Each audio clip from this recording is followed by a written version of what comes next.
presentando el señor Cara de Papa 5 de Toy Story. Tiene 13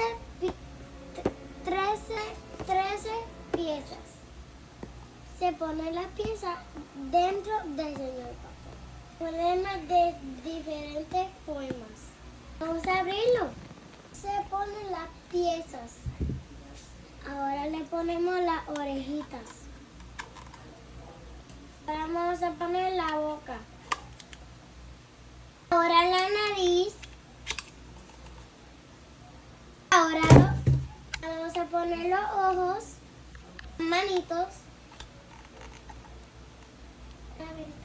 Ya le pusimos la ropita.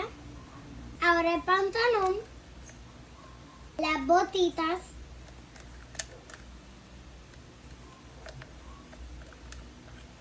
Ahora el sombrero de vaquero. Así quedó el señor Papa. Así quedó el señor Cara de Papa.